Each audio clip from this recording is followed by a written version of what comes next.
Hi, I'm Kevin Walters. Affordable housing presents one of the greatest opportunities for Feng Shui to make a difference in people's lives. From the Introduction to Feng Shui planning video, we know that Feng Shui is all about the management of energy. Understanding the impact of the decisions we make on behalf of those with limited choices can lead to the most rewarding use of this ancient technology. Because Feng Shui is all about energy, it touches everything. In this short video, I'll only focus on some of the key elements that will help to illustrate the important role that this knowledge can play as we make decisions about housing. The Better Housing Coalition in Richmond, Virginia, takes advantage of Feng Shui to positively influence the potential for their residents. We want to ensure that high-quality, supportive energy, or qi, enters our development, so first we'll focus on entrances. The more appealing the entrance, the greater the amount of positive, supportive qi that will be invited to enter. This is a photograph of Lincoln Mews, an early low-budget apartment complex before Better Housing Coalition acquired it. There is no positive energy being attracted here. How welcome would you feel arriving home after a tough day at work? Here's the same entrance after Better Housing Coalition completed the renovation. This has the energy of a place that you can feel proud to come home to and feel good about who you are. This is true of not only the development, but also of individual units. What happens after the entrance is passed is also important. This is a photo of a brand new affordable housing complex in the United Kingdom. When you arrive home after a hard day at work, you open the door to your flat and are confronted with a blank wall, which energetically blocks your progress. How can you possibly advance in your life when you're met with a blockade every time you open a door? The solution would be to hang a print or poster of a landscape that would visually extend the space. But as a developer, if you understood how detrimental this situation is to residents, you would never allow a design like this to be implemented. Richmond's Better Housing Coalition's Beckstoffer's Mill development is a case study that offers some examples of how the principles of Feng Shui can be utilized. Before the renovation, we experienced the energy of abandonment at the entrance. How much more inviting and welcoming the energy is now. Also of critical importance is the influence of surrounding properties. Affordable housing is seldom established in some of the best parts of town, so one major consideration has to be the view shed. What do the residents see as they leave their home every day?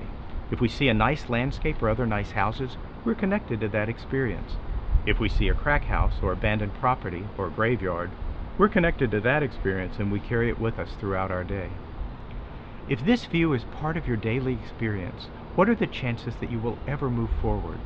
What we see from our front door, kitchen window, or bedroom window affects our self-worth, the key component of our confidence and ability to progress. If the offending object cannot be changed, we can at least mask it so it doesn't become part of our experience. But we must acknowledge this as a problem before we can understand that it needs to be addressed. The surrounding sites must also be evaluated for balance. Not only the balance of the hard energy of the buildings with the soft energy of trees, but also building heights. An example of the impact of an overpowering building can be found in Beckstoffer's Mill. Just across the street from the development is a magnificent new church, but the height of the church is extreme given the general 1 to 2 story profile of existing structures. At Beckstoffer's, the design of the senior center helps address this imbalance. The building steps up from 2 stories on the end, which honors the current profile of the neighborhood, and 3 stories in the middle, which balances the height of the church. Beyond the influence of surrounding sites, another component of the energy of the land has to do with what happened historically on the land, which we refer to as predecessor energy. You can imagine how the activity associated with a slaughterhouse or a crematorium would tend to traumatize the land. It's extremely important to clear not only the physical remnants, but also the residual energy associated with the activity, so that it doesn't affect future residents.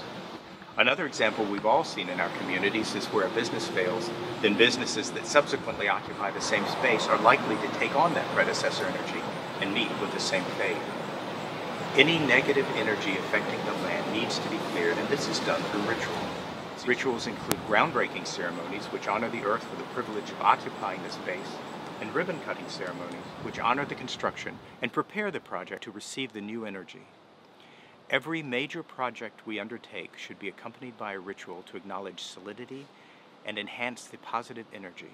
And the positive energy is further enhanced when the community and stakeholders are involved. We have to, really create beautiful places, whether it is affordable housing or market rate housing. It's all about creating beautiful communities. So anything that we can do to incorporate, some of these old ideas into new planning principles will benefit not only the community but also the people who live in them. People who know the benefits of Feng Shui can really feel comfortable in staying in these kinds of places, and our products will be above the market. When we think about our highest goal for affordable housing, it is that it should not be a destination, but rather an opportunity on a path which allows a person or family to move on to something even better. Feng Shui can assist with this transition by establishing positive, supportive energy to enable possibilities. The physical form of the environment affects us all, and often we can actually feel the impact. The value of Feng Shui is that it takes these things from a level of feeling to a level of conscious choice, allowing us to mindfully choose better, more supportive environments. Thank you.